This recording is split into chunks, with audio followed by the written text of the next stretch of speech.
Bonjour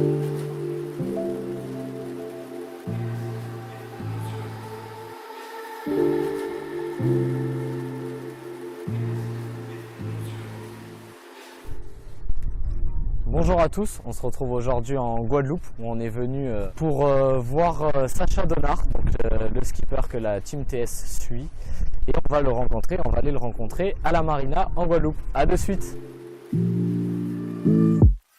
Et voilà, on a retrouvé Sacha Donard en Guadeloupe, chez lui, dans son pays, où on va parler maintenant de toi, Sacha.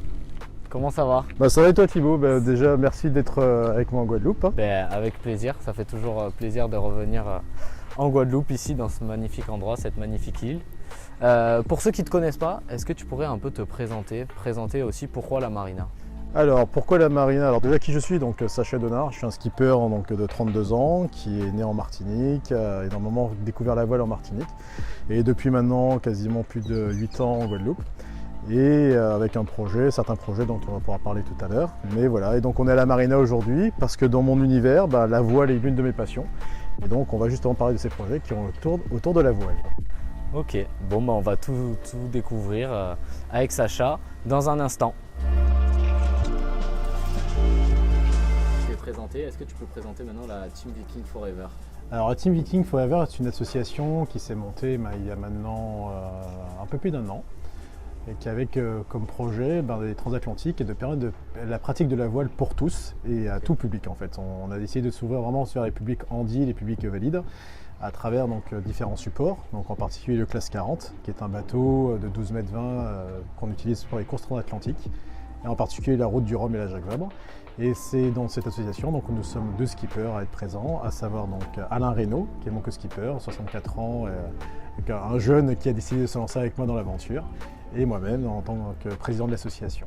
Ok. Et c'est ici aussi où vous avez votre bateau avec l'association, où vous faites des sorties. Hier, tu m'as dit que tu as fait une sortie aussi à Marie-Galante. C'est exact. Alors aujourd'hui, on a intégré une association qui s'appelle l'association Blue Shark, donc qui a un classe 10, donc un peu plus petit que ce qu'on est censé avoir comme bateau, avec lequel on s'entraîne pour continuer à se parfaire en attendant de récupérer notre classe 40 qui devrait, on espère, arriver incessamment sous peu. D'accord. Et toi, la voile, ça fait un moment, comme tu dis, depuis l'enfance, c'est un peu ta passion. Est-ce que tu peux nous raconter un peu à tout le monde aussi, d'où cette passion, pourquoi la voile? Alors pourquoi la voile? En fait c'est ma mère qui à l'époque, quand elle a rencontré mon père, a décidé de mettre mon père à la voile.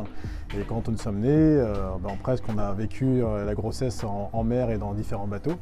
Et donc quand on a eu l'âge de 4 ans, la possibilité de monter sur des bateaux, on a commencé par, comme tout le monde, à faire nos classes en optimiste, puis après en laser et avant de passer sur des grosses unités. Et donc moi j'ai commencé à l'âge de 4 ans, j'ai participé au championnat du monde en 99 d'optimiste en Martinique à Chalchère. Et en 2000, j'ai commencé à monter sur des plus grosses unités, des 28 pieds, des surprises, des grandes surprises. Et jusqu'à arriver aujourd'hui sur des classes 40, des classes 10, des phares 40. Et voilà, pour moi, on pourrait presque dire que la mer et la voile, c'est mon premier amour. Et c'est vraiment important pour moi aujourd'hui de pouvoir, entre guillemets, porter des causes, qu'on parlera tout à l'heure, qui me sont chères, en alliant avec ma passion et donc la voile.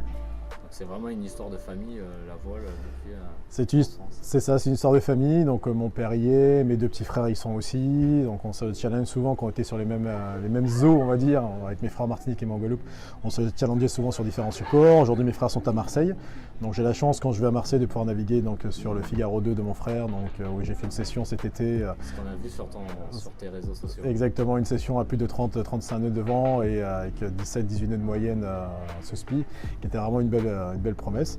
Et puis voilà, et puis surtout pourquoi je me suis lancé dans ce projet-là avec Team Viking, c'est pour entre guillemets nouveau challenges. Le bassin caribéen est un bassin maintenant que je connais un peu beaucoup. J'ai eu la chance avant le Covid d'avoir été avec l'association Clipper sur un classe 40, le numéro 43, vainqueur de la Heineken Regatta à Saint-Martin. En 2019, j'ai eu la chance avec l'équipage d'Antigua Liquid de gagner les voiles de Saint-Barth. Donc voilà, donc aujourd'hui c'était un peu voir autre chose et surtout avoir le rêve que tout le monde peut avoir de marin, traverser l'Atlantique et dans deux belles courses qui sont la route du Rhum et la Transat Jacques Vabre. Maintenant tu t'ouvres vers la métropole et là d'ailleurs il y a la Transat Jacques Vabre notamment, qui a démarré. Est-ce que tu suis un peu cette édition? Alors je suis cette édition qui est un peu particulière, comme la Route du Rhum en 2018, parce que on a aujourd'hui des palmarès, un plateau très relevé dans toutes les disciplines. On voit les ultimes en ce moment où il y a eu un peu de casse. Je pense à Sodebo qui a cassé il n'y a pas très longtemps son foil, qui est reparti après 2 heures d'escale à Funchal à Madère. Je vois en classe 40 ce qui se passe aussi, où pendant les 2 premiers jours il n'y a tellement pas eu de vent qu'ils ont fait marche arrière à cause du courant. Voilà, donc aujourd'hui c'est vraiment une épreuve cas particulière, donc j'ai un petit peu mes favoris, je ne les pas tous parce que j'ai pas le but c'est de rester copain avec tout le monde. Mais voilà, non, c'est ça un peu l'histoire. Oui, je suis énormément, et comme en 2000, je prends l'exemple de la Route du Rhum en 2018, voilà, c'était un palmarès, un plateau tellement relevé, et on a l'impression de revivre ce qui s'est passé 40 ans avant, en 78, avec l'arrivée de ce petit trimaran jaune qui bat ce grand monocoque de 90 secondes, et cette arrivée entre Francis Joyon et François Gabard à l'arrivée ici, où ça se passe en 5 minutes. D'accord, ok.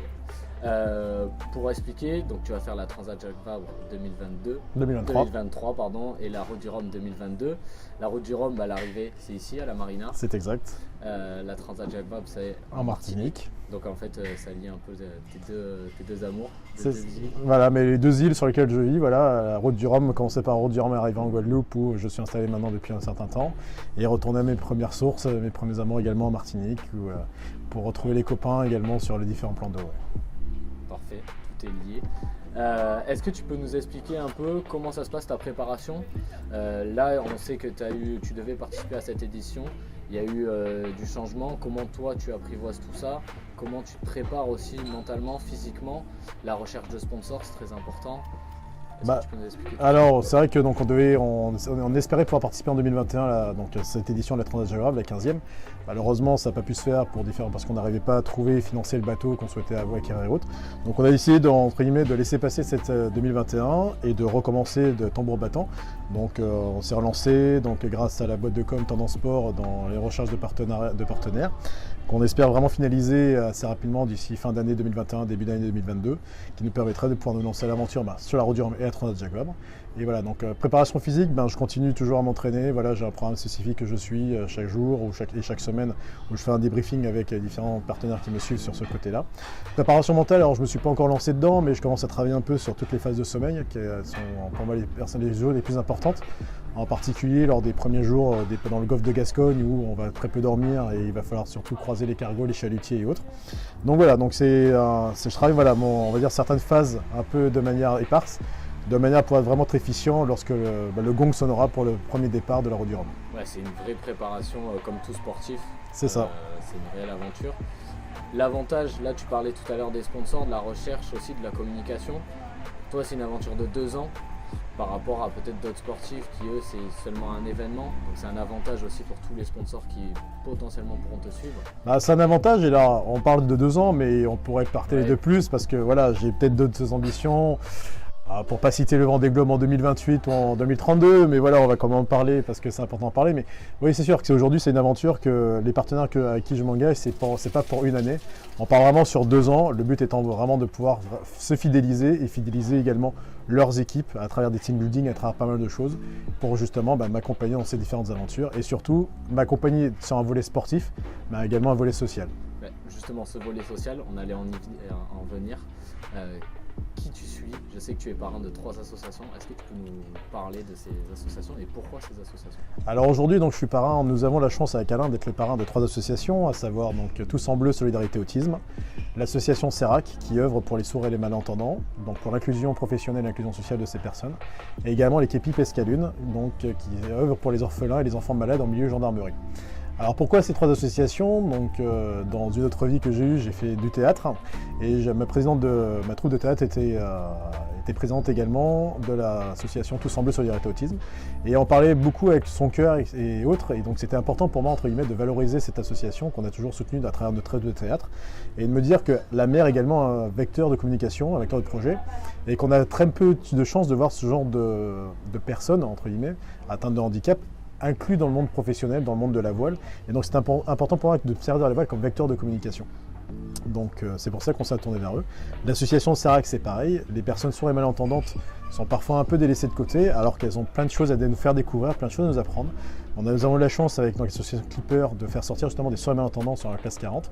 Et je me rappelle encore des sourires, des moments de joie. Nous, comme on dit, les bruits, les sons, on les perçoit. Eux, ils les ressentent. Et vraiment, cette sensation, c'est on va dire de plaisir, de liberté. Ça a été vraiment des choses intéressantes à lire et à voir sur leur visage.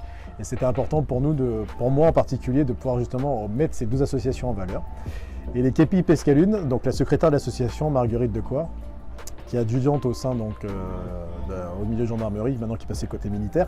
Mais voilà, c'est également œuvré donc, pour les Képi de Pescalune lorsqu'elle habitait à Montpellier. Et donc pour elle, c'était important également de pouvoir qu'on puisse justement mettre une image pour les Képi de Pescalune, qui ont une devise « Rêvons nos vies, vivons nos rêves ». Et c'était important pour nous justement de pourquoi pas se dire que dans ces enfants, il y en a certains pour qui la mer, ça peut être un rêve, monter sur un bateau, ça peut être un rêve. Ben pour nous, s'allier avec eux, c'est demain quand on sera en métropole avec le bateau, c'est justement pour leur permettre de vivre un rêve avec un skipper, de monter sur un bateau, faire des ronds dans l'eau et prendre du plaisir et avoir l'image qui moi est la plus importante, c'est toujours voir les gens avec le sourire et heureux de pouvoir juste avoir fait quelque chose qui pour nous paraît tellement naturel en tant que personne valide, dira-t-on, mais pour des personnes présentant un handicap, ça peut faire une contrainte. Et justement, mettre tout le monde sur un même pied d'égalité, pour nous, c'était ce qu'on souhaitait faire. Et c'est pour ça que dans notre volet sportif, c'est important qu'on puisse également on est ambitieux, on a des projets, on a des objectifs de performance à réaliser, mais on a avant tout un message à faire passer, et ce message, c'est l'inclusion sociale. C'est une réelle aventure humaine, en tout cas félicitations pour toutes ces actions. Merci beaucoup. De soutenir 3 associations, je pense que c'est important de nos jours de mettre le côté humain avant tout en avant. Et donc comme tu l'as dit, quand tu seras en métropole, tu vas venir un mois avant. Comment ça va se passer? Est-ce que tu peux nous expliquer? Tu peux parler de team building. Les assos aussi vont venir faire vivre ça aux enfants. Alors l'idée c'est quoi? C'est que donc déjà de récupérer le bateau qu'on souhaite après la Transat Jacques Vabre 2021 et donc arriver en Martinique et d'avoir déjà le bateau à disposition en Guadeloupe assez rapidement pour nous entraîner, nous qualifier parce qu'il y a des courses qualificatives à y réaliser dans les Caraïbes et commencer à faire les premières sorties donc avec les différents partenaires locaux qui sont présents et également les associations en local. Ensuite, le but, ce serait de ramener le bateau au mois de mai-juin en France, où il partirait pour un chantier d'été, donc vérifier que tout va bien, faire des petites préparations. Avant ce chantier d'été, donc avec les partenaires français, donc en France hexagonale, commencer à faire des sorties avec team building et autres, avec les Képi de Pescalune, pareil. Donc mettre le bateau à sec pendant à peu près 2-3 mois. Et au mois d'octobre, remettre le bateau à l'eau pour continuer à s'entraîner, à ramener le bateau donc, dans le cadre de Rome à Saint-Malo. Et à Saint-Malo, continuer à faire des sorties avec tout le monde jusqu'au grand départ, donc le 6 novembre 2022. Toi, tu seras sur place? Je serai sur place dans ce cadre-là, ouais. Voilà. Tu vas organiser tout ça, donc c'est la possibilité pour tous les partenaires de profiter aussi de ma présence, voilà, de ta présence. Exactement, de ma présence, de pouvoir justement mettre pas mal se mettre leurs couleurs en valeur, mettre leurs équipes en valeur également, faire des échanges entre moi et leurs équipes pour parce qu'ils s'identifient dans. De toute façon, aujourd'hui, les partenaires que nous avons sollicités sont des partenaires qui s'identifient dans le projet, dans nos valeurs humaines, dans nos valeurs sportives. Et donc, c'est important pour nous d'avoir des séances d'échange avec leurs équipes pour qu'ils puissent comprendre le pourquoi du comment. Parfois, leurs entreprises se sont engagées avec nous, ou également qu'ils puissent nous apporter leur soutien, leurs conseils ou autres, parce que on est toujours preneurs de toute solution. On n'a pas la science infuse et nous, encore moins en tant que marins, déjà on ne maîtrise pas les éléments, donc parfois on aime bien être un peu soutenu de ce côté-là aussi. Ouais, c'est un réel échange en fait de venir dans la team Viking Forever. Exactement. Et on a parlé très brièvement, est-ce que tu sais le parcours? Est-ce que pour ceux qui ne connaissent pas la voile, tu peux nous expliquer un peu le parcours de la Route du Rhum 2022 Alors, et 2023? Ouais, donc le départ, départ de Saint-Malo, donc en Bretagne, et on arrive directement, c'est quasiment le plus rapide qui arrive en Guadeloupe. Donc une fois qu'on arrive en Guadeloupe, on passe par le nord de la Guadeloupe. On va chercher Tête à l'Anglais, qui est un petit caillou au large de Déé. On va chercher une bouée qui sera une marque particulière à passer au niveau de Basse-Terre, donc qui est une bouée pour un record entre Basse-Terre et Pointe-à-Pitre. Et donc on fait tout le tour, on arrive à Pointe-à-Pitre exactement au large du Gosier. D'accord. Voilà. Et la Transat? Et la Transat Jacques Vabre, donc départ du Havre en Normandie. Et on va chercher une bouée dans le cadre d'une classe 40, une bouée au large de Madère. Et une fois qu'on a passé cette bouée au large de Madère, c'est direction Fort-de-France au plus rapide également. Voilà. De belles aventures, de belles préparations. Merci Sacha de nous avoir reçus. On va préparer, il va y avoir d'autres vidéos, des petites vidéos, une web série qu'on est en train de monter avec Sacha qui va détailler la voile, pourquoi la voile, des techniques aussi. On va monter à bord de ton bateau, on va rentrer plus en détail sur la Route du Rhum, la Transat Jacques Vabre. Donc ça va suivre prochainement sur l'ensemble de tes réseaux sociaux. Merci beaucoup Thibaut. Et de ton site internet. Merci Sacha et à bientôt. À bientôt. À bientôt.